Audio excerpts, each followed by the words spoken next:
ബിസ്മില്ലാഹിർ റഹ്മാനിർ റഹീം. അൽഹംദുലില്ലാഹ് അസ്സലാത്തു വസ്സലാമു അലാ റസൂലില്ലാഹി സയ്യിദിനാ വ ഹബീബിനാ വ ഇമാമിനാ മുഹമ്മദിൻ വ ആലിഹി വ സ്വഹ്ബിഹി അജ്മഈൻ. നമ്മുടെ കർബല അനുസ്മരണം തുടങ്ങുകയാണ്. അഹ്ലുബൈത്താണ് നമ്മൾ ഇന്ന് പറയേണ്ടത്. അഹ്ലുബൈത്ത് എന്ന് പറയുന്നത് എങ്ങനെയാണ് ഒരു മൂല്യമായി തീരുന്നത്? യഥാർത്ഥത്തിൽ ഈ കുടുംബ വാഴ്ച എന്ന് പറയുന്നത് മൂല്യവിരുദ്ധമാണ്. ഒരു കുടുംബത്തിൽ പിറന്നവർ പ്രത്യേകമായ അവകാശങ്ങളുള്ളവർ, പ്രത്യേകമായ പ്രയോറിറ്റി ലഭിക്കുന്നവർ, അങ്ങനെയുള്ള ഒരു സങ്കല്പം യഥാർത്ഥത്തിൽ ഒരു വരേണ്യതയുടെയും മേൽജാതി കീഴ്ജാതി ഒക്കെ പറയുന്നതിൻ്റെ ഒക്കെ വേറൊരു വേർഷനാണ്. അപ്പം അങ്ങനെ മനുഷ്യന്റെ സമത്വത്തിൽ വിശ്വസിക്കുന്ന, മൂല്യങ്ങളിൽ വിശ്വസിക്കുന്ന ഒരു ദർശനത്തിന് എങ്ങനെയാണ് ഈ അഹ്ലുബൈത്ത് എന്ന് പറയുന്ന ഒരു കോൺസെപ്റ്റ് ഉൾക്കൊള്ളാൻ കഴിയുക? കാരണം അത് നബിയുടെ കുടുംബം പ്രത്യേകതയുള്ള ആൾക്കാരാണെങ്കിൽ പിന്നെ അത് ഈ പറഞ്ഞത് കണക്കിനാണല്ലോ, അതൊരു തരം ജാതീയതയാണല്ലോ. അപ്പം അത് പലപ്പോഴും പലരുടെയും മനസ്സിലുണ്ടാവും. നബിയുടെ കുടുംബത്തിനോട് സ്നേഹം ഉണ്ടാവും, എന്നാൽ നബി കുടുംബം എന്ന് പറയുന്നത് ഈ പറഞ്ഞതുപോലെ ഒരു പ്രശ്നമല്ലേ എന്നൊരു തോന്നലും ഉണ്ടാകും. യഥാർത്ഥത്തിൽ ഇത് കുടുംബ വാഴ്ചയുമായി ബന്ധപ്പെട്ടതോ അല്ലെങ്കിൽ ഏതെങ്കിലും തരത്തിലുള്ള സാധാരണക്കാരിൽ നിന്ന് വ്യത്യസ്തമായ പ്രിവിലേജുമായി ബന്ധപ്പെട്ടതോ ആയിട്ടുള്ള ഒരു വിഷയമേ അല്ല. ഇതാണ് ഇതിൻ്റെ അടിസ്ഥാനം. ഇത് നമ്മൾ മനസ്സിലാക്കുമ്പോഴേ അഹ്ലുബൈത്ത് എന്ന വിഷയം നമ്മൾ കൈകാര്യം ചെയ്യുന്നതിൻ്റെ യുക്തി നമുക്ക് ബോധ്യപ്പെടുള്ളൂ. ഇത് നമ്മൾ ഈ തങ്ങന്മാരെയൊക്കെ കണ്ട്, പാണക്കാട് തങ്ങന്മാര്, ബാഫക്കി തങ്ങന്മാര്, മറ്റു പല തങ്ങന്മാരെയും കണ്ട് ആ തങ്ങന്മാർക്കൊക്കെ സമൂഹമോ അല്ലെങ്കിൽ വ്യക്തികളോ നൽകുന്ന പ്രിവിലേജൊക്കെ കണ്ടിട്ട് അതാണ് അഹ്ലുബൈത്ത് സങ്കല്പം എന്ന് വിചാരിക്കരുത്. അഹ്ലുബൈത്തും അതും തമ്മിൽ യാതൊരു ബന്ധവുമില്ല. അവര് റസൂലിന്റെ മക്കളാകാം, അല്ലാതിരിക്കാം, അതല്ല ഞാൻ പറയുന്നത്. പക്ഷെ അഹ്ലുബൈത്ത് എന്ന് പറയുന്നത് തങ്ങൾ ഫാമിലി എന്ന് പറയുന്ന ഒരു കുടുംബവുമായി ബന്ധപ്പെട്ട വിഷയമല്ല. അതൊരു കുടുംബത്തിന് നൽകുന്ന പ്രിവിലേജിന്റെ വിഷയവുമല്ല. മറിച്ച് ലോകത്ത് ഒരു മനുഷ്യന്റെ കുടുംബം ആ മനുഷ്യന്റെ മക്കളായി പോയി എന്ന കാരണത്താൽ വേട്ടയാടപ്പെടുകയും ഇല്ലായ്മ ചെയ്യപ്പെടുകയും നിരന്തരമായി അവർക്ക് പിന്നാലെ അക്രമങ്ങൾ അഴിച്ചുവിടുകയും ചെയ്യുന്ന തീർത്തും ക്രൂരമായ ഒരു നിലപാടിനെതിരെ നീതിക്ക് വേണ്ടിയുള്ള ശബ്ദമാണ് അഹ്ലുബൈത്ത് എന്ന സങ്കല്പത്തിലൂടെ ഉണ്ടായിത്തീരുന്നത്. അതാരാണെങ്കിലും, ഇപ്പം നമ്മുടെ നാട്ടിൽ ഒരു ചെറുമിയുടെ കുടുംബം വേട്ടയാടപ്പെടുന്നു എങ്കിൽ ആ വേട്ടയാടപ്പെടുന്ന കുടുംബത്തോടൊപ്പം നമ്മൾ നിൽക്കുക എന്നുള്ളത് മനുഷ്യനെന്ന നിലക്കുള്ള നമ്മുടെ പ്രഥമമായ ബാധ്യതയാണ്. ഈ ഒരു നീതിബോധമാണ് റസൂലുള്ളാഹിന്റെ കുടുംബത്തോട് ചേർന്ന് നിൽക്കാനും ആ കുടുംബത്തെ സ്നേഹിച്ച് ആ കുടുംബത്തെ നമ്മുടെ ഏറ്റവും വലിയ വികാരമാക്കി നിലനിർത്താനും നമ്മെ പ്രേരിപ്പിക്കുന്നത്. നമ്മുടെ ഉള്ളിൽ അണയാതെ നിൽക്കുന്ന നീതിബോധമാണ്. അല്ലാതെ റസൂലുള്ളാഹിന്റെ കുടുംബക്കാരായതുകൊണ്ട് അവർക്ക് എന്തോ പ്രിവിലേജ് ഉള്ളത് കൊണ്ടൊന്നുമല്ല. ആ ഒരു പ്രിവിലേജിനെ കുറിച്ചൊന്നുമല്ല നമ്മൾ പറയുന്നത്. വ്യക്തികൾക്ക് അവരുടേതായ മഹത്വങ്ങളുണ്ട്. ഫാത്തിമ ബീവിക്കുണ്ട്, ഖദീജ ബീവിക്കുണ്ട്, അലിയാരങ്ങൾക്കുണ്ട്, ഹസനുണ്ട്, ഹുസൈൻ ഉണ്ട്, സൈനബ് ബീവിക്കൊക്കെ ഉണ്ട്. അത് അവരുടെ വ്യക്തിതലത്തിലുള്ള മഹത്വമാണ്. അത് റസൂലുള്ളാഹിന്റെ മകളായതുകൊണ്ടല്ല ഫാത്തിമ ബീവിക്ക് മഹത്വമുള്ളത്, മറിച്ച് ഫാത്തിമ ആയതുകൊണ്ടാണ്, അലി ആയതുകൊണ്ടാണ്, ഹസനും ഹുസൈനും അവരങ്ങനെ ആയതുകൊണ്ടാണ്. അവർക്ക് വെറുതെ തങ്ങളുടെ മോനായതുകൊണ്ട് വന്നു ചേരുന്നതല്ല, മറിച്ച് ഹസൻ എന്ത് ചെയ്തു, ഫാത്തിമ എന്ത് ചെയ്തു നമുക്കറിയാം. അവരാ മഹത്വം ആർജിച്ചവരാണ്, അവരാ മഹത്വത്തിന് അർഹതപ്പെട്ടവരാണ്. അത് അവരുടെ കർമ്മങ്ങളിലൂടെയും അവരുടെ നിലപാടുകളിലൂടെയും നേടിയെടുത്തതാണ്. എന്തൊക്കെയോ ഒഴിവാക്കി, ത്യജിച്ച്, വേണ്ടെന്ന് വെച്ച്, എന്നിട്ട് അതൊക്കെ ഉപേക്ഷിച്ച് തട്ടിത്തെറിപ്പിച്ചിട്ട് സത്യത്തിന് വേണ്ടി നിലകൊണ്ടതിൻ്റെ പേരിലാണ് നമ്മൾ ഹുസൈൻ ഓർക്കുന്നത്. ഹുസൈൻ എന്തൊക്കെയാകാമായിരുന്നു? ഒന്ന് കണ്ണടച്ചാൽ, യസീദിനൊന്ന് റാൻ മൂളിയാൽ, യെസ് മൂളിയാൽ അന്ന് അറേബ്യയിലുള്ള ഏറ്റവും വലിയ കൊട്ടാരം ഹുസൈൻ്റെതായി തീരുമാനിക്കുന്നു. യസീദിനൊന്ന് ബൈഅത്ത് ചെയ്താൽ അവിടെയുള്ള എല്ലാ സുഖ സൗകര്യങ്ങളും ശീതളിമയും ഹുസൈനെ പൊതിഞ്ഞു നിൽക്കുമായിരുന്നു. ഒന്നും പറയേണ്ടതില്ല, അനുകൂലിക്കൊന്നും വേണ്ട, യസീദിനെതിരെ മിണ്ടാതിരുന്നാൽ മതിയായിരുന്നു. എന്തും ചെയ്തു കൊടുക്കാൻ അവർ സന്നദ്ധരായിരുന്നു. അതൊക്കെ ഉപേക്ഷിച്ചിട്ട് സ്വന്തം തന്നെ നഷ്ടപ്പെടും, മരിക്കും എന്നറിഞ്ഞിട്ടും ഇറങ്ങി പുറപ്പെട്ട ഒരു വിപ്ലവ ബോധത്തോട് ചേർന്ന് നിൽക്കുകയാണ് നമ്മൾ ചെയ്യുന്നത്. ഇത് നമ്മുടെ ഉള്ളിൽ അണയാതെ നിൽക്കുന്ന നീതിബോധത്തിൻ്റെ കാരണത്താൽ ഉണ്ടാകുന്നതാണ്. അപ്പൊ അഹ്ലുബൈത്ത് എന്ന് പറയുന്ന സങ്കല്പം ഒരു കുടുംബത്തെ നമ്മൾ ഹൈലൈറ്റ് ചെയ്യാനല്ല, ഒരു കുടുംബത്തെ മഹത്വപ്പെടുത്തി മറ്റു മനുഷ്യരൊക്കെ താഴ്ന്നവരാണ് എന്ന് സ്ഥാപിക്കലുമല്ല, ആ കുടുംബത്തിൽ പറഞ്ഞവരൊക്കെയും ഒന്നും ചെയ്തില്ലെങ്കിലും മഹത്തുക്കളാണ് എന്ന് പറയലുമല്ല. അതിനൊന്നുമല്ല നമ്മൾ അഹ്ലുബൈത്തിനെ കുറിച്ച് പറയുന്നത്. മറിച്ച് ലോകത്തിന്നേവരെ ഒരു കുടുംബവും അനുഭവിച്ചിട്ടില്ലാത്ത തീക്ഷണമായ കനൽപഥങ്ങളിലൂടെ നടന്നുപോയ കുറേ മനുഷ്യാത്മാക്കളോട് കാലങ്ങൾക്ക് ഇപ്പുറത്ത് നിന്നുകൊണ്ട് ഹൃദയത്തോട് ചേർത്ത് വെച്ച് അവരോട് ചേർന്ന് നിൽക്കുന്നതിനെ കുറിച്ചാണ് നമ്മൾ അഹ്ലുബൈത്ത് എന്ന് പറയുന്നത്. അവർക്ക് വേണ്ടി നമ്മളൊന്നും പറഞ്ഞിട്ടില്ലെങ്കിൽ, അവരെക്കുറിച്ച് നമ്മൾ ഓർത്തിട്ടില്ലെങ്കിൽ, അവരുടെ ത്യാഗങ്ങളെ നാം സമൂഹത്തിന് പരിചയപ്പെടുത്തി കൊടുത്തിട്ടില്ലെങ്കിൽ നമ്മൾ ജീവിച്ചതിന് അർത്ഥമില്ല എന്ന് നമ്മൾ കരുതുന്നു. കാരണം അത്രമേൽ എന്തിനാണ് അവരത് അനുഭവിച്ചത്? ഈ ഒരു ചോദ്യത്തിൽ നിന്ന് നമ്മൾ തുടങ്ങേണ്ടത്. എന്തിനാണ് അഹ്ലുബൈത്ത് ഇതൊക്കെ അനുഭവിച്ചത്? നമുക്ക് നിലനിൽക്കാൻ വേണ്ടി. ഞാൻ ഇന്ന് നിങ്ങളോട് ഇങ്ങനെ സംസാരിക്കുന്നത്, നിങ്ങളിങ്ങനെ ഇരുന്ന് കേൾക്കുന്നത് ആ അഹ്ലുബൈത്തിന്റെ രക്തത്തിന്റെ ഫലമായിട്ടാണ്.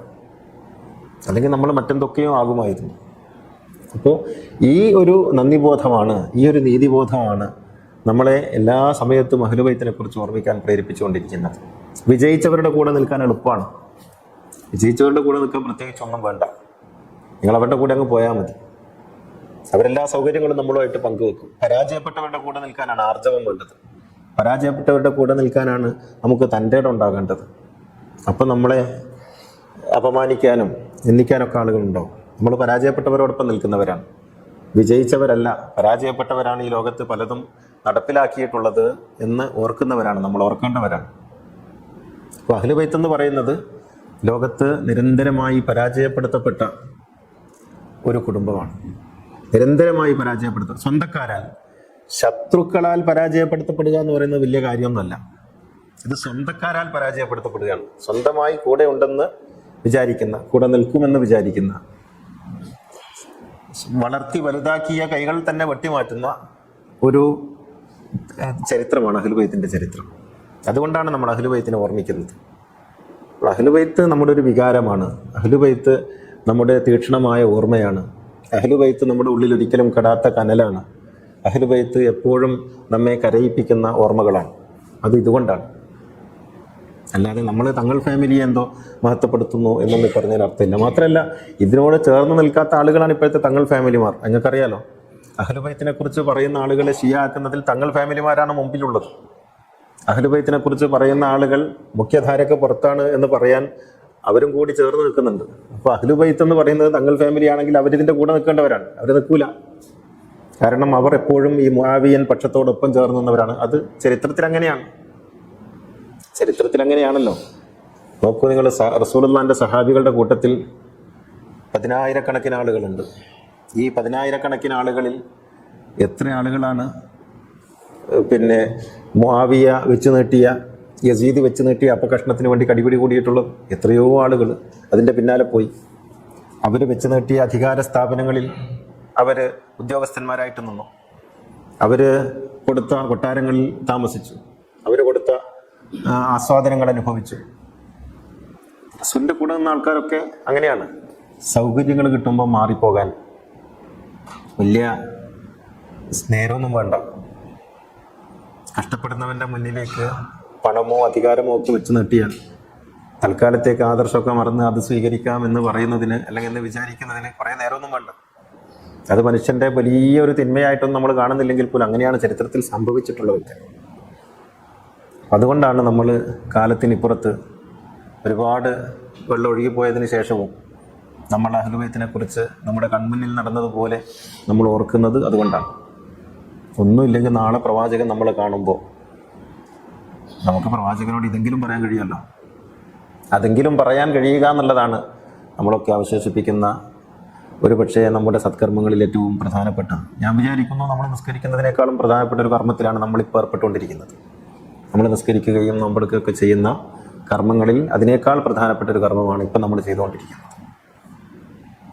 കാരണം ഇത് ലോകത്ത് കുറച്ചാൾക്കാരെ ചെയ്യാനുള്ളൂ എന്നുള്ളതാണ്. ഇതിൻ്റെ പിന്നിൽ നമുക്ക് യാതൊരു നേട്ടവും ഇല്ലല്ലോ. ഇതുകൊണ്ട് നമുക്കൊന്നും നേടാനില്ല, നഷ്ടപ്പെടാനേ ഉള്ളൂ. ഈ നഷ്ടപ്പെടാനുള്ളപ്പോൾ പോലും നമ്മൾ കുറച്ചാൾക്കാരിങ്ങനെ ഇരുന്ന് ആ കുടുംബത്തെ വേദനിച്ചുകൊണ്ടിരിക്കുന്ന, അല്ലെങ്കിൽ വേദനിപ്പിച്ചു വിട്ട, നമ്മളൊക്കെ വേദനിപ്പിച്ചു വിട്ട ആ കുടുംബത്തെ നമ്മൾ ഓർക്കുന്നത് അതുകൊണ്ടാണ്. അപ്പോൾ എന്താണ്, ആരാണ് അഹ്ലുബൈത്ത് എന്ന ഒരു ചോദ്യത്തിൽ നമുക്ക് ആരംഭിക്കാം. ആരാണ് അഹ്ലുബൈത്ത്? അഹ്ലുബൈത്ത് എന്ന് പറയുന്നത് പ്രവാചകന്റെ രക്തത്തോട് ചേർന്ന് നിൽക്കുന്ന രക്തബന്ധുക്കളെയാണ് പ്രഥമമായ അഹ്ലുബൈത്ത് എന്ന് പറയുന്നത്. അത് ഫാത്തിമയിലൂടെയാണ് നിലനിന്നിട്ടുള്ളത്. നബിക്ക് 4 മക്കളാണുള്ളത്, 3 ആണും 1 പെണ്ണും. അത് ഫാത്തിമ ബീവിയാണ് പെണ്ണ്. അബ്ദുള്ള, ഖാസിം, അബ്ദുള്ള, ഇബ്രാഹിം എന്നീ 3 ആൺകുട്ടികളുണ്ട്. റസൂലിന് 7 മക്കളാണ് എന്ന് നമ്മൾ പഠിച്ചിട്ടുണ്ട്. അത് റസൂലിൻ്റെ മക്കളല്ല. ഖദീജ ബീവിയുടെ ആദ്യ വിവാഹത്തിലുള്ള മക്കൾ റസൂലിൻ്റെ മക്കളാണ് എന്ന് തെറ്റിദ്ധരിച്ചതോ അല്ലെങ്കിൽ തെറ്റിദ്ധരിപ്പിച്ചതോ ആണ്. സൈനബും റുഖിയയും ഉമ്മു കുൽസുവും റസൂലിൻ്റെ നേർമക്കളല്ല. അവർ റസൂലിൻ്റെ പിറക്കാ മക്കളെന്നോ ഭാര്യയുടെ മക്കളെന്നൊക്കെ പറയാവുന്ന മക്കളാണ്. റസൂല് ഖദീജ ബീവിയെ വിവാഹം ചെയ്തിട്ട് പിറ്റേത്തെ വർഷം സൈനബിൻ്റെ വിവാഹം നടക്കുന്നുണ്ട്. ഇതാലോചിച്ചാൽ മതി നബിയുടെ മകളല്ല എന്ന് മനസ്സിലാക്കാൻ. പക്ഷേ നമ്മളൊരിക്കലും ചരിത്രം ആ അർത്ഥത്തിൽ പഠിക്കാറില്ല. എന്തുകൊണ്ടാണെന്ന് അറിയില്ല. മുസ്ലിം സമൂഹം ചരിത്രത്തോട് പുറംതിരിഞ്ഞു നിൽക്കുന്നവരാണ്. നമുക്കിപ്പോഴും വുദൂഇന്റെ ഷർത്തും ഫർളും ഒക്കെയാണ് നമ്മുടെ വിഷയം. റസൂലിന്റെ തൊട്ടുടനെ തന്നെ കത്തിക്കപ്പെട്ട ഫാത്തിമ നമ്മുടെ ഇപ്പോഴത്തെ പ്രശ്നമല്ല, ഒരു കാലത്തെയും പ്രശ്നമല്ല. പ്രവാചകൻ വഫാത്തായിട്ട് തൊട്ടുടനെയുള്ള മാസങ്ങളിൽ കരിക്കപ്പെട്ട റസൂലിന്റെ മകൾ വുദൂഇന്റെ ഷർത്തോളം നമുക്ക് പ്രധാനപ്പെട്ടതായിട്ട് തോന്നിയിട്ടേയില്ല ഇതുവരെ. വുദൂഇന്റെ ഷർത്തും വുദൂ മുറിയുന്ന കാര്യങ്ങളും ചർച്ച ചെയ്യുന്ന ആ പ്രാധാന്യത്തിൽ ഫാത്തിമയുടെ മരണം നമുക്ക് ഇപ്പോഴും ചർച്ച ചെയ്യാൻ തോന്നിയിട്ടില്ല. അതാരെങ്കിലും ഉയർത്തിക്കൊണ്ടുവന്നാൽ അവനെ കാഫിറാക്കാനാണ് നമ്മളൊക്കെ വിചാരിക്കുന്നത്. ആലോചിച്ച് നോക്കണം. അപ്പം നമുക്ക് ചരിത്രബോധം നമ്മളെപ്പോഴോ നഷ്ടപ്പെട്ടു പോയിട്ടുണ്ട്. എന്തിനാണ് ചരിത്രം പറയുന്നത് എന്നാണ് ആൾക്കാർ ചോദിക്കുന്നത്. എന്തിനാണ് ചരിത്രം പറയുന്നത്? ഈ ചരിത്രം പറയാതെ എങ്ങനെയാണ് നമ്മുടെ ഇസ്ലാം പൂർണ്ണമാവുക? ഈ ചരിത്രം പറയാതെ എങ്ങനെയാണ് നമ്മുടെ സംസ്കാരം നമുക്ക് മനസ്സിലാക്കാൻ കഴിയുക? പ്രവാചകന്റെ രക്തബന്ധുക്കൾ ഫാത്തിമയിലൂടെ, അതുകൊണ്ടാണ് നമ്മൾ റസൂലിന്റെ മക്കൾ എന്നൊക്കെ പറഞ്ഞിട്ട് നമ്മൾ സൈനബിനെ കുറിച്ച് പറയുമ്പോഴും സൈനബിന്റെ വയസ്സ് പോലും നമ്മൾ ഓർക്കുന്നില്ല. സൈനബും റസൂലും തമ്മിൽ 10 വയസ്സിന്റെ വ്യത്യാസമാണ്. ഇതാലോചിച്ചാൽ റസൂലിന്റെ മകളല്ല എന്ന് മനസ്സിലാക്കാൻ വലിയ പ്രയാസമൊന്നും ഇല്ലല്ലോ. ഖദീജ ബീവിയെ റസൂല് കല്യാണം കഴിഞ്ഞിട്ട് പിറ്റത്തെ വർഷം സൈനബിന്റെ കല്യാണം നടക്കുന്നുണ്ട്. അപ്പോൾ ഒന്ന് നിന്ന് ചോദിച്ചാൽ മതി, എങ്ങനെയാണ് മുല്യാരെ ഈ സൈനബ് റസൂലിന്റെ മകളാവുക എന്ന് ചോദിക്കാൻ നമുക്ക് ആ ഒരു തലം, നമുക്ക് ചരിത്രം നമ്മൾ ആ അർത്ഥത്തിൽ പഠിക്കുന്നില്ല. ചരിത്രം പഠിക്കുന്നത് പോലും റസൂലുള്ളാഹിനെ അപമാനിക്കാൻ വേണ്ടിയാണ്. നിങ്ങൾക്കറിയാലോ, ചരിത്രം പഠിക്കുന്നത് യുദ്ധങ്ങൾ നമ്മൾ പഠിക്കും. നബി ചെയ്യാത്ത യുദ്ധങ്ങളാണ്. അങ്ങനെ റസൂലിനെ ഒരു യുദ്ധപ്രഭുവാക്കി വെക്കും. അല്ലെങ്കിൽ റസൂലിനെ നമുക്ക് ഒരു കാമഭ്രാന്തനാക്കി, ഒരുപാട് പെണ്ണുകെട്ടി നടക്കുന്ന ആളാക്കി, ഇങ്ങനെ ഒരു വെളിവില്ലാത്ത ഒരു മനുഷ്യനാക്കിയിട്ട് വെക്കുന്നതിന് വേണ്ടി നമ്മൾ കുറേ ചരിത്രങ്ങൾ പഠിക്കും. നിങ്ങൾ താരീഖ് എന്ന് പറഞ്ഞിട്ട് മദ്രസയിലൊക്കെ കുറേ കാര്യങ്ങൾ പഠിച്ചിട്ടുണ്ട്. ഞാൻ ചോദിക്കും, നിങ്ങളൊന്ന് ആലോചിച്ച് നോക്കും, നിങ്ങൾ എപ്പോഴെങ്കിലും സമയം കിട്ടുമ്പോൾ ആ പുസ്തകമൊക്കെ നിർത്തി റസൂലുള്ളാഹിന്റെ കുടുംബത്തെക്കുറിച്ച് അതിലൊരു വർത്താനമില്ല. റസൂലിന്റെ മകളെക്കുറിച്ചോ റസൂലുള്ളാഹിന്റെ പേരക്കുട്ടികളെക്കുറിച്ചോ അവരെങ്ങനെ മരിച്ചു എന്നുള്ളതിനെക്കുറിച്ച് അതിലൊരു വർത്താനമില്ല. അപ്പം എന്താണ് ഈ ചരിത്രം എന്ന് പറഞ്ഞിട്ട് നമ്മൾ പഠിക്കുന്നത്? കുറേ യുദ്ധകഥകൾ, ഇല്ലാ കഥകൾ, ഇതൊക്കെയാണ്. അപ്പോൾ ഈ ഒരു ചരിത്രബോധത്തിലേക്കുള്ള ഒരു പ്രയാണമാണ് നമുക്ക് അനിവാര്യമായിട്ടുള്ളത്. ചരിത്രം മനസ്സിലാക്കാതെ, യഥാവിധി മനസ്സിലാക്കാതെ, ചരിത്രത്തിലേക്ക് തിരിഞ്ഞു നോക്കാതെ, ഞാൻ സാധാരണ ചോദിക്കാറുള്ളൊരു ചോദ്യമുണ്ട്. ഇപ്പം നിങ്ങൾ 4 കവലകൾ, 4 റോഡുള്ള ഒരു കവലയിലെത്തി. 4 റോഡുള്ള ഒരു കവല. ആ കവലയിൽ നിങ്ങൾക്ക് ഒരു നാട്ടിലേക്ക് പോകണം. നിങ്ങളുടെ ഡെസ്റ്റിനേഷൻ ഒരു നാടാണ്. ആ കവലയിൽ ഒരു സൈൻ ബോർഡ് ഉണ്ട്. ആ സൈൻ ബോർഡ് നോക്കിയാൽ നിങ്ങൾക്ക് 4 റോഡും മനസ്സിലാവും. പക്ഷേ ഈ സൈൻ ബോർഡ് പൊട്ടി താഴെ വീണിരിക്കുകയാണ്. പൊട്ടി എന്തോ കാറ്റത്ത് പൊട്ടി താഴെ വീണു. അവിടെ ചോദിക്കാൻ ഒരാളും ഇല്ല. നിങ്ങൾക്ക് പോകേണ്ട സ്ഥലം ഈ സൈൻ ബോർഡിൽ നോക്കിയിട്ട് അറിഞ്ഞാലല്ലാതെ പോകാൻ പറ്റില്ല. കാരണം ഏത് റോഡിലൂടെ പോയാലാണ് എത്തുകയെന്ന് അറിയില്ല. അപ്പം നിങ്ങൾ എന്ത് ചെയ്യും? ആ സൈൻ ബോർഡ് അവിടെ വീണ് കിടക്കുകയാണ്. അത് എടുത്തു വെക്കണമെങ്കിൽ എങ്ങനെ എടുത്തു വെക്കണം എന്നറിയില്ല. നിങ്ങൾ വന്ന വഴി ഓർത്താൽ മതി. വന്ന വഴിയിലേക്ക് കോഴിക്കോട് നിങ്ങൾ വന്നെങ്കിൽ കോഴിക്കോട് എന്നുള്ള ഭാഗം അങ്ങോട്ട് തിരിച്ചു വെച്ചാൽ ബാക്കിയൊക്കെ കറക്റ്റ്. വന്ന വഴി ഓർത്താൽ മതി. വന്ന വഴി ഓർക്കണം. ആ വന്ന വഴിയിലേക്ക് ആ ബോർഡ് തിരിച്ചു വെച്ചാൽ ബാക്കിയൊക്കെ ഓട്ടോമാറ്റിക് കറക്റ്റ് ആവും. വന്ന വഴി മറന്നു പോകരുത്. അതുകൊണ്ടാണ് നമ്മൾ കർബല അനുസ്മരിക്കുന്നത്. നമ്മളിപ്പോൾ ഈ 4 കവലയിൽ എത്തി നിൽക്കുമ്പോൾ ഇവിടെ ഒരു ഭാഗത്ത് സമസ്ത, മറ്റേ ഭാഗത്ത് ജമാഅത്തെ ഇസ്ലാമി, ഇപ്പുറത്ത് മുജാഹിദ്, ഇപ്പുറത്ത് ഖാദിയാനി, ഇപ്പുറത്ത് തബ്ലീഗ്. 100 കവലകൾ, 100 റോഡുകൾ. നിങ്ങൾ വന്ന വഴിയിലേക്ക് ഒന്ന് മാറി ചിന്തിച്ചാൽ മതി. ചരിത്രബോധം ഉണ്ടാവണം. വന്ന വഴി ഓർക്കണം. വന്ന വഴി നിങ്ങൾക്ക് ഓർമ്മ ഉണ്ടെങ്കിൽ നിങ്ങളെ വഴിതെറ്റിക്കാൻ ആർക്കും കഴിയില്ല, എങ്ങോട്ടും പോവില്ല. അവിടെ സൈൻ ബോർഡ് സ്ഥാപിക്കാൻ മറ്റൊരു വഴിയും നമ്മുടെ മുന്നിലില്ല. വന്ന വഴി ഓർമ്മയുണ്ടല്ലോ, അങ്ങോട്ടേക്ക് ആ ദിശ തിരിച്ചു വെച്ചാൽ ബാക്കിയെല്ലാം കറക്റ്റാവും. അപ്പം നമ്മൾ വന്ന വഴി അഹ്ലു ബൈത്തിന്റെ വഴിയാണ്, റസൂലുള്ളാഹിന്റെ വഴിയാണ്. ആ വഴിയെ പോവുക എന്നുള്ളതാണ് ചരിത്രബോധം. അത് ഉൾക്കൊള്ളുക എന്നുള്ളതാണ്. ഈ ചരിത്രബോധത്തെ അവഗണിച്ചതാണ് മുസ്ലിം സമൂഹത്തിന് പറ്റിയ ഏറ്റവും വലിയ തെറ്റ്. ഫിഖ്ഹൊന്നും നമ്മുടെ വിഷയമല്ല. നിങ്ങൾ എങ്ങനെ നിസ്കരിച്ചാലും പഠിച്ചോൻ എന്താ കുഴപ്പം? നിങ്ങളെ സുജൂദും റുക്കുവും ബൈനോക്കുലർ വെച്ചിട്ട് അവിടെ നെറ്റിയിൽ മുടി വീണിട്ടുണ്ടോ, വുളുവിന്റെ വെള്ളം ശരിയായിട്ടുണ്ടോ, ഇതൊന്നും അല്ല. നിങ്ങൾ നിസ്കരിക്കുന്നു എന്നുള്ളത് മാത്രം മതി പഠിച്ചോനെ സ്വീകരിക്കാൻ. അത് മാത്രം മതി. അയാൾ വന്നിട്ട് നിസ്കരിച്ചല്ലോ, ഇത്രയും അല്ല നോക്കുള്ളൂ. അവന്റെ ശബ്ദം പറഞ്ഞ അല്ല ഒരു കിതാബ് ഓതിയിട്ടില്ലല്ലോ, അല്ല ഒരു ദർശനം പഠിച്ചിട്ടില്ലല്ലോ.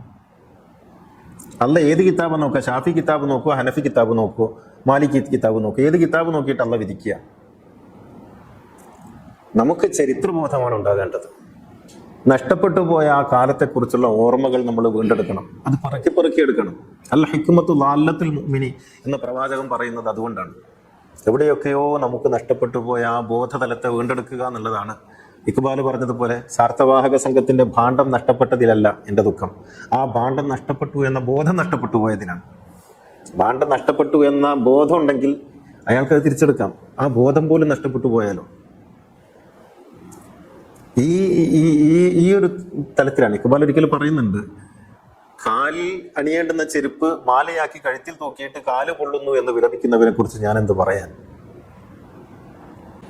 കാലിൽ അണിയാനുള്ള ചെരുപ്പ് കാലിൽ അണിയേണ്ടതാണെന്ന് അറിയാതെ അത് കണ്ടാഭരണമാക്കി അണിയുകയും എന്നിട്ട് പൊള്ളുന്ന റോഡിലൂടെ കാല് പൊള്ളുന്നു എന്ന് വിലപിക്കുകയും ചെയ്യുന്ന ഒരു ഭ്രാന്തമായ അവസ്ഥയിലാണ് നമ്മളൊക്കെ ഉള്ളത്. നമുക്ക് ആ ഒരു തിരിഞ്ഞ നടത്തം, അഹ്ലുബൈത്തിനെ കുറിച്ചുള്ള ഓർമ്മകൾ എന്ന് പറയുന്നത് ആ തിരിഞ്ഞ നടത്തമാണ്. ഇത് ഷിയാക്കൾക്ക് കുത്തകയാക്കിയിട്ട് ആര് കൊടുത്തു എന്ന് എനിക്ക് അറിഞ്ഞൂടാ.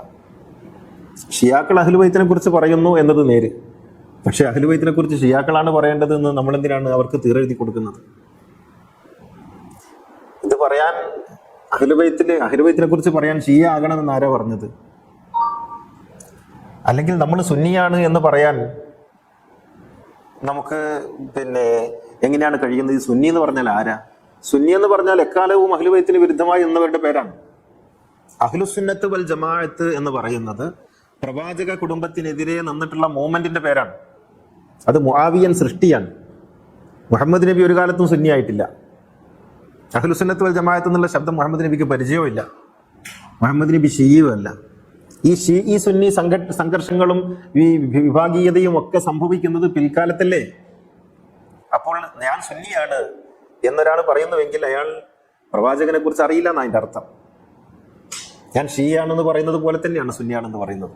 ഒരിക്കലും ഞാൻ എന്നെക്കുറിച്ച് സുന്നിയാണ് എന്ന് മറ്റൊരാൾ പറയാതിരിക്കട്ടെ എന്ന് ആഗ്രഹിക്കുന്ന ഒരാളാണ് ഞാൻ സുന്നിയല്ല. പക്ഷെ ഞാൻ എക്കാലവും ഒരു അഹ്ലുബൈത്താണ്, ഒരു മുഹബ്ബ്, ഒരു അഹ്ലുബൈത്തിനെ സ്നേഹിക്കുന്ന ഒരാളാണ്. അങ്ങനെ തന്നെ മരിക്കാനാണ് ഞാൻ ആഗ്രഹിക്കുന്നത്. അങ്ങനെ ആയി എന്ത് പറഞ്ഞാലും ഒരിക്കൽ ഇമാം ഷാഫി പറയുന്നുണ്ട്, നിങ്ങൾ പല തവണ കേട്ടതാണ്, ലൗ കാന റഫളതു ഹുബ്ബു ആലി മുഹമ്മദി ഫൽയഷ്ഹദി സഖലാനി അന്നി റാഫിദി. ലൗ കാന റഫളതു ഹുബ്ബു ആലി മുഹമ്മദി, മുഹമ്മദ് നബിയുടെ കുടുംബത്തെ സ്നേഹിക്കുന്നത് കൊണ്ടൊരാൾ ഷീയാകുമെങ്കിൽ, റാഫിദിയാകുമെങ്കിൽ, ഫൽയഷ്ഹദി സഖലാനി, ഈ ലോകം മുഴുവനും സാക്ഷിയാവട്ടെ, അന്നി റാഫിദി, ഞാൻ റാഫിദിയാണ് എന്നതിനെ ലോകം മുഴുവനും സാക്ഷിയാവട്ടെ എന്ന് ഷാഫി ഇമാം പാടുന്നുണ്ട്. അഹ്ലുബൈത്തിനെ കുറിച്ച് പറഞ്ഞവർക്കൊക്കെ ഈ റാഫിദി ഷീ മുദ്ര എക്കാലവും ലോകം ചാർത്തി കൊടുത്തിട്ടുണ്ടെന്നാണ് അതിന്റെ അർത്ഥം. ഇമാം ഷാഫിയെ കുറിച്ച് അങ്ങനെ പറഞ്ഞതുകൊണ്ടായിരിക്കുമല്ലോ അദ്ദേഹം അങ്ങനെ കവിത ചൊല്ലിയിട്ടുണ്ടാവുക. അപ്പൊ ഞാൻ പറയുന്നത് അഹ്ലുബൈത്തിനെ കുറിച്ച് ഓർക്കുക. നാം ഈ ഇരിക്കുന്ന ഈ സദസ്സ് ഞാൻ ഉറച്ചു വിശ്വസിക്കുന്നു, നമ്മളൊക്കെ ഹജ്ജ് ചെയ്യുന്നതിനേക്കാൾ, ഉംറ ചെയ്യുന്നതിനേക്കാൾ, നിസ്കരിക്കുന്നതിനേക്കാൾ പുണ്യകരമായ ഒരു വീണ്ടെടുപ്പിന്റെ പ്രവൃത്തിയിലാണ് നമ്മൾ ഏർപ്പെട്ടിരിക്കുന്നത്. ഇത് നമ്മുടെ തലമുറകളിലേക്കുള്ള തിരിച്ചുപോക്കാണ്. നഷ്ടപ്പെട്ടു പോയ ഏതോ ചരിത്രത്തെ പെറുക്കിയെടുക്കാനുള്ള ഈ ദുർബലമായ കരങ്ങളുടെ ശ്രമമാണ് നമ്മൾ നടത്തിക്കൊണ്ടിരിക്കുന്നത്. അപ്പോൾ റസൂലിന്റെ മകൾ ഫാത്തിമ, അപ്പം ആ 3 മക്കളും റസൂലിൻ്റെതല്ല. സൈനബും ഉമ്മു കുൽസൂമും റുഖിയയും റസൂലിൻ്റെതല്ല. അത് ഖദീജ ബീവിയുടെ മക്കളാണ്. പക്ഷെ റസൂല് മക്കളായിട്ട് ആണ് കണ്ടത്. അവരങ്ങനെയാണ് റസൂല് ട്രീറ്റ് ചെയ്തത്. ഭാര്യയുടെ മക്കളാണെന്ന് കരുതിയിട്ട് അവരോട് ഒരു തരത്തിലുള്ള വിവേചനവും കാണിച്ചിട്ടില്ല. പക്ഷെ റസൂലിന്റെ നേർമകളായിട്ട് പറഞ്ഞത് ഫാത്തിമയാണ്. ഫാത്തിമ ഏറ്റവും പിന്നെ ചെറിയ ഖദീജ ബീവിയുടെ ഏറ്റവും ചെറിയ മകളായിട്ട് ഫാത്തിമ ബീവിയുടെ മൂത്ത 2 ആൺകുട്ടികളായിരുന്നു അബ്ദുള്ളയും ഖാസിമും. അവർ രണ്ടുപേരും ചെറുതിലേ മരിച്ചുപോയി. ഫാത്തിമയാണ് റസൂലിൻ്റെ മകളായിട്ടുണ്ടായിരുന്നത്. വഫാത്താകുമ്പോഴും ഫാത്തിമ ബീവി തന്നെയാണ് ഉണ്ടായിരുന്നത്. പക്ഷേ ഫാത്തിമ അപകടകാരിയാണ് എന്ന് റസൂലിൻ്റെ എതിരാളികൾ തിരിച്ചറിഞ്ഞിട്ടുണ്ട്. കാരണം ഫാത്തിമയുടെ ഉള്ളിൽ ഒരു മുഹമ്മദുണ്ട്. ആ മുഹമ്മദിനെ അവശേഷിപ്പിക്കാൻ പാടില്ല. കാരണം റസൂലിനെ തന്നെ കൊന്നു കളഞ്ഞതാണല്ലോ, നിങ്ങൾക്കറിയാവുന്നതുപോലെ. റസൂല് വഫാത്തായത് വിഷം തീണ്ടിയിട്ടാണെന്ന് ബുഖാരിയിലുണ്ട്. പക്ഷേ അതിൻ്റെ ശരഹബർ പറയും അത് പണ്ട് 5 വർഷം മുമ്പ് ഹൈബറിൽ വെച്ച് കിട്ടിയ വിഷമാണ്. 5 വർഷം ഒരു മനുഷ്യന്റെ ശരീരത്തിൽ വിഷം ഉണ്ടാവില്ല എന്ന് ഇക്കാലത്ത് പോലും ഈ ഹദീസ് പഠിക്കുന്ന മൂല്യന്മാരോ ഹദീസ് കേൾക്കുന്നവരോ മനസ്സിലാക്കൂല. 5 വർഷം ഒരു മനുഷ്യന്റെ ശരീരത്തിൽ ഒരു വിഷം പിന്നെ അവിടെ ഒളിഞ്ഞു നിൽക്കുകയും എന്നിട്ട് 5 വർഷം കഴിഞ്ഞതിന് ശേഷം അത് പ്രവർത്തിച്ചു തുടങ്ങുകയും ചെയ്യുക എന്നുള്ളത് ഒരു മനുഷ്യന്റെ ശരീരത്തെ സംബന്ധിച്ച് പ്രാഥമികമായി അറിവുള്ള ഒരാളും വിശ്വസിക്കൂല. ഹജ്ജ് കഴിഞ്ഞിട്ട് വളരെ ആരോഗ്യവാനായി തിരിച്ചു വന്ന മുഹമ്മദ് നബി പെട്ടെന്ന് രോഗിയാവുകയാണ്. ഹജ്ജ് കഴിഞ്ഞിട്ട് തിരിച്ചു വരുന്ന കൂട്ടത്തിൽ എല്ലാവരും ഉണ്ട്. ഈ പറയപ്പെട്ട അബൂ സുഫിയാനുണ്ട്, മുആവിയുണ്ട്, എല്ലാവരും ഉണ്ട്. എല്ലാവരും മദീനയിലോട്ട് നബിൻ്റെ കൂടെ വരികയാണ്. കാരണം നബി ആ സമയമാകുമ്പോഴേക്കും ആ പ്രദേശത്തിൻ്റെ അല്ലെങ്കിൽ ആ ഒരു വൻകരയുടെ തന്നെ ഏറ്റവും വലിയ ശ്രദ്ധാകേന്ദ്രമായി മാറിയിട്ടുണ്ട്. അങ്ങനെ അവർ വരികയാണ് റസൂലിൻ്റെ കൂടെ. വന്നിട്ട് പ്രവാചകൻ വളരെ പെട്ടെന്ന് തന്നെ രോഗിയാകുന്നു. കഠിനമായ തലവേദന, പനി, ഭക്ഷണം കഴിക്കാൻ കഴിയാത്ത അവസ്ഥ, എഴുന്നേറ്റ് നിൽക്കാൻ കഴിയാത്ത അവസ്ഥ. അങ്ങനെയാണ് റസൂലിനെ നമ്മൾ അവസാനം കാണുന്നത് വ്യാഴാഴ്ച. തിങ്കളാഴ്ചയാണ് വഫാത്താകുന്നത്. വ്യാഴാഴ്ച മദീന പള്ളിയിലെ മെമ്പറിൽ റസൂല് പിന്നെ എനിക്ക് നിങ്ങളോട് ചില കാര്യങ്ങൾ പറയാനുണ്ടെന്ന് പറഞ്ഞിട്ട് അലിയാർ തങ്ങളുടെയും അബ്ബാസിൻ്റെയും തോളിൽ കൈയിട്ടിട്ട് പള്ളിയിലേക്ക് വരുന്നുണ്ട്. പള്ളിയിലേക്ക് വന്നിട്ട് എഴുന്നേറ്റ് നിൽക്കാൻ ശ്രമിക്കുമ്പോൾ റസൂലിന് നിൽക്കാൻ കഴിയുന്നില്ല. എന്നിട്ട് അവിടെ ഇരുന്നു. എന്നിട്ട് ഒരു തോർത്തുമുണ്ട് പോലുള്ള ഒരു തുണി കൊണ്ട് തല വലിച്ചു കെട്ടിയിട്ട് ആണ് നബി പിന്നെ അവരോട് ചില കാര്യങ്ങളൊക്കെ പറയുന്നത്. അപ്പോഴാണ് നബി പറയുന്നത്, നിങ്ങൾ ആരെങ്കിലും വേദനിപ്പിച്ചിട്ടുണ്ടെങ്കിൽ എന്നോട് ഇപ്പം ചോദിക്കണം എന്നൊക്കെ പറഞ്ഞിട്ടുള്ള വളരെ ഇമോഷണൽ ആയിട്ടുള്ള ഒരു കാര്യങ്ങളൊക്കെ പറയുന്നത് ആ സമയത്താണ്.